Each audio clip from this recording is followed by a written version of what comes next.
साथियों नमस्कार, मेरा अभिवादन स्वीकार कीजिए। मैं Arvind Vishwakarma national lead party से।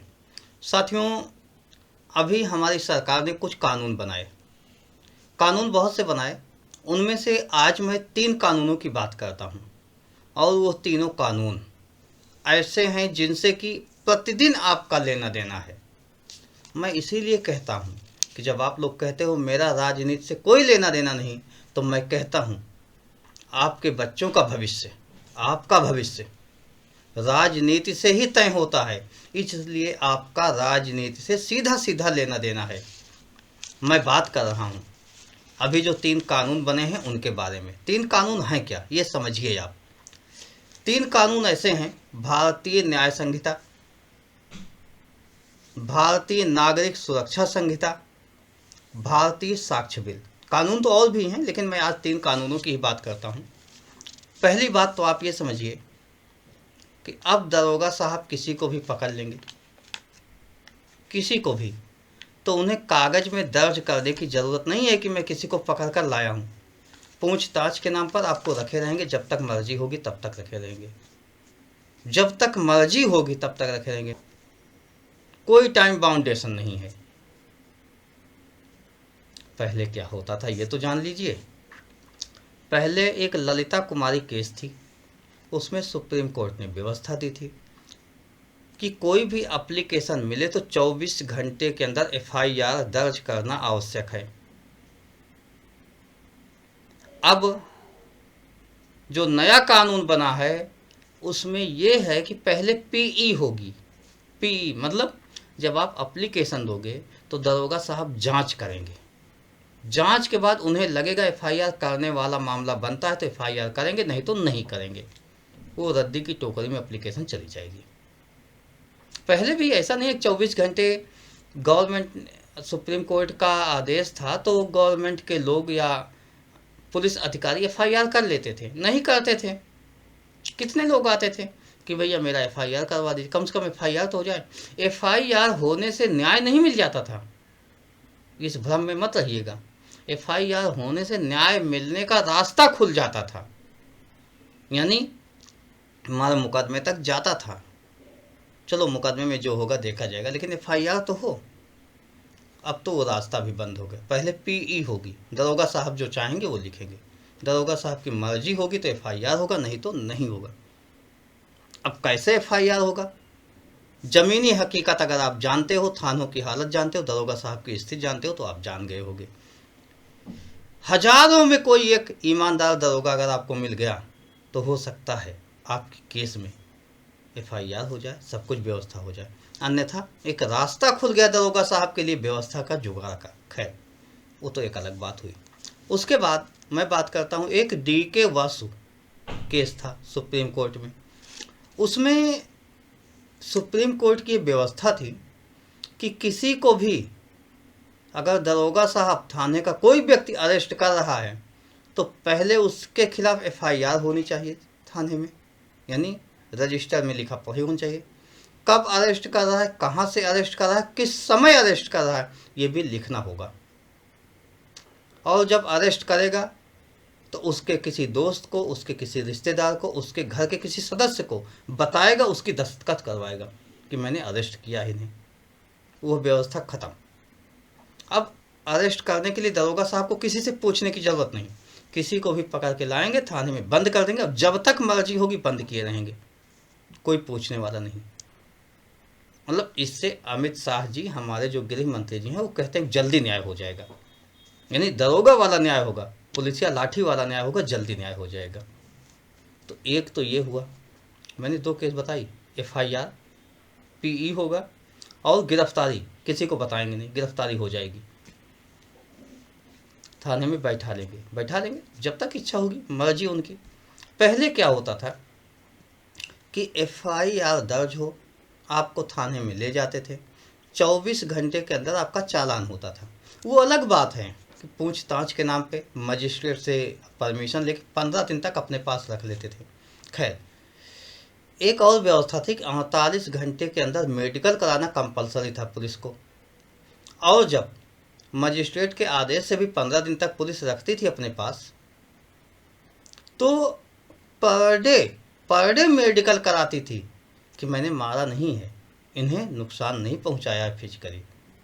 लेकिन सच्चाई क्या है वो आप जानते हो, कैसे मेडिकल होता था, कैसे थाने में कुटैया होती है, ये सब आप जानते हो। खैर वो बताने की ज़रूरत नहीं हो, सुने हो नहीं जानते हो तो, नहीं देखा है तो सुना तो है, शादी नहीं किए हो तो बाराती तो गए हो, मतलब ये सब जानते हो, सुनी सुनाई बात जानते हो, नहीं गए हो थाने तो कोई बात नहीं। लेकिन सच ये था, अब अब तो लिखा पढ़ी ही नहीं करना है। जैसे काम के गुंडे उठा ले जाते हैं, कोई गुंडा किसी को उठा ले जाए, वैसे दरोगा साहब किसी को लेके चले जाएंगे। ना लिखा पढ़ी है, ना बताने की ज़रूरत है, कोई मतलब नहीं है। आप गुमशुदगी की एफआईआर भी नहीं करा सकते हो, क्योंकि पीई है, मतलब पहले प्राथमिक जांच है, प्रिलिमिनरी इंक्वायरी है। वो दरोगा साहब करते रहेंगे जब तक उनकी मर्जी होगी, करते रहेंगे। उसके बाद ये तो नए कानून का आपको लाभ मिलने वाला है। अब आप समझ लो कि सरकार आपको कैसे न्याय देना चाहती है, किस तरीके से न्याय देना चाहती है। और पहले जो 15 दिन पुलिस अपनी कस्टडी में रखने के लिए अधिकृत थी, अब 60 से 90 दिन तक रख सकती है अपने पास। मतलब ना लिखा पढ़ी, कहीं लिखा पढ़ी की ज़रूरत नहीं।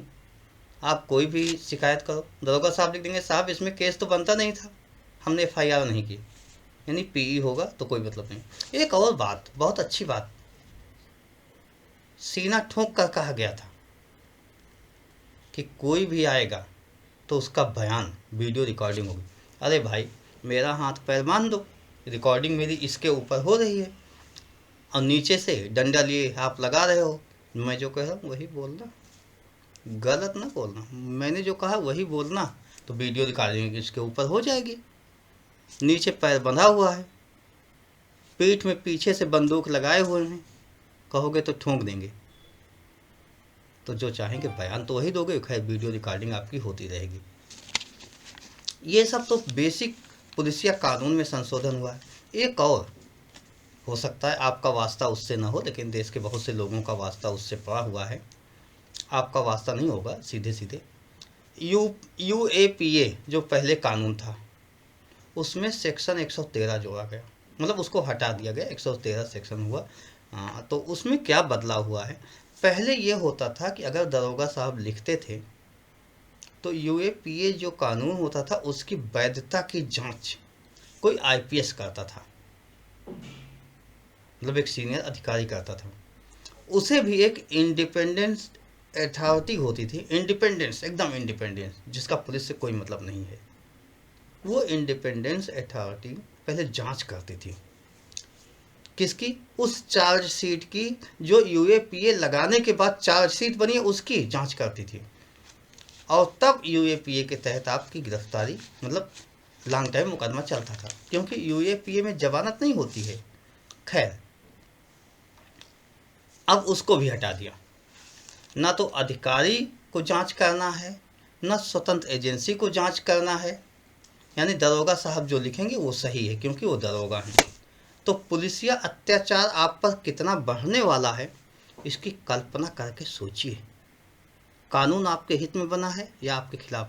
कानून तो ऐसा बना हुआ है कि आप लोग हो सकता है यूपी से अगर हमारी बात सुन रहे हैं तो आप जानते होंगे ब्रजलाल जी बहुत बड़े अधिकारी हुआ करते थे, बीजेपी में इस समय हैं। उनके नेतृत्व में जो कमेटी बनी थी उन्होंने भी बहुत से सुझाव दिए थे कि इसको ऐसा नहीं ऐसा कीजिए, ऐसा नहीं ऐसा कीजिए, एक भी नहीं माना गया। 50 जगह ऑब्जेक्शन विपक्षी नेताओं ने किया था, लेकिन सत्य तो आप जानते हो सत्य क्या है, विपक्षी नेताओं को सदन से बाहर का रास्ता दिखा दिया गया, वो बाहर चले गए और चुपचाप जो चाहे वही कानून बना लिया, यानी कोई संशोधन नहीं, किसी विषय पर कोई विचार नहीं किया, जो शाह की मर्जी वो बन गया कानून। पुलिसिया उत्पीड़न कितना आप पर होने वाला है आने वाले समय में। अभी इतनी बंदिशें थी तो पुलिस एफआईआर नहीं करती थी, तो पुलिस थानों में 2-2 4-4 दिन बैठाए रखती थी, इतनी बंदिशें थी, उसके बाद भी कुटैया हो जाती थी। अब तो खुला छूट मिल गया पुलिस को, खुली छूट। हाँ इसका एक फ़ायदा होगा, फ़ायदा ये होगा कि न्यायालय तक मुकदमा नहीं जाएगा, मुकदमा कम हो जाएगा, लिखा पढ़ी में कहीं कुछ नहीं होगा, क्योंकि आपको 2 लात मारकर, 2 हाथ मारकर, 2 डंडा मारकर, आपकी जेब से पैसा निकाल कर, लतिया कर वही मामला खत्म कर दिया जाएगा। खैर, आप देश के समझदार नागरिक हो, आपकी सरकार ने किया है तो अच्छा ही किया होगा। चलिए, इसका असर क्या होता है समय के साथ देखा जाएगा, लेकिन मैं जानता हूं कि इसके दुष्परिणाम होंगे। सकारात्मक तो मुझे लक्ष्य इसमें नहीं दिख रहा है, क्योंकि ज़मीनी हकीकत, पुलिस की कार्यवाही, पुलिस की शैली, ये मैं देख चुका हूँ। पुलिस में राजा हरिश्चंद्र कहीं लाखों में एक होंगे, ईमानदार अधिकारी तो कहीं 1000 में 1 मिलेंगे। तो उस पुलिस से ऐसी अपेक्षा कि वो निर्विवाद रूप से निष्पक्ष होकर जांच करेगी, संभव ही नहीं लगता। अब तो पुलिस किसी को भी गिरफ्तार करके लाएगी, ठुकैया करेगी, और पुलिस हिरासत में किसी की मौत भी हो जाए तो लिखा पढ़ी तो कहीं है ही नहीं है। पुलिस तो कहेगी हम तो गिरफ्तार करके लाए ही नहीं, हम कहाँ लाए थे। क्या करोगे? अगर आप FIR कराने भी जाते हो तो फिर किसी पुलिस वाले के पास ही जाओगे, वो PE करता रहेगा, यानी प्राथमिक जांच ही करता रहेगा, नहीं लिखेगा FIR। कुल मिला के पुलिस चाहे जैसी ठुकैया करे, आपको न्याय नहीं मिलने वाला है।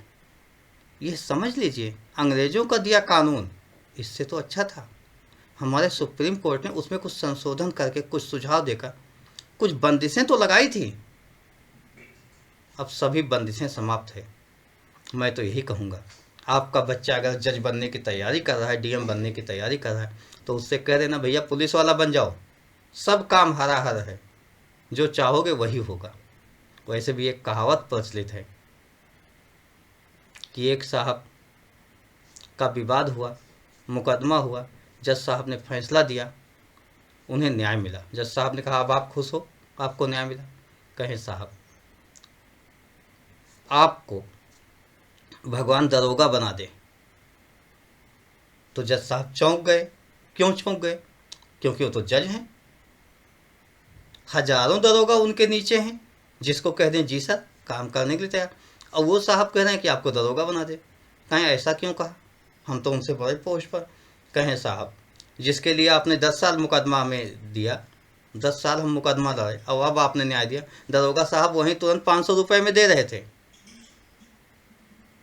अब आपके यहाँ तो मुझे लाखों गुना ज़्यादा लग गया, हर पेशी 500 लगती रही। तो मैं तो यही कहूँगा, दरोगा बड़ा होता है, आपको भगवान दरोगा बना दे। तो वही हाल है। क्या होगा देखेंगे समय के साथ, लेकिन ऐसे कानूनों का बारीकी से अध्ययन कीजिए, ज़मीनी स्तर पर विचार कीजिए। सच है क्या सरकार तानाशाही की ओर बढ़ रही है? क्या अंग्रेजों के बनाए हुए कानूनों से भी भयंकर कानून आप पर थोपे जा रहे हैं? क्या उत्पीड़न की घटनाएं बढ़ेंगी? विचार कीजिएगा, कमेंट कीजिएगा। मिलेंगे फिर किसी और विषय के साथ। धन्यवाद। जय हिंद, जय भारत।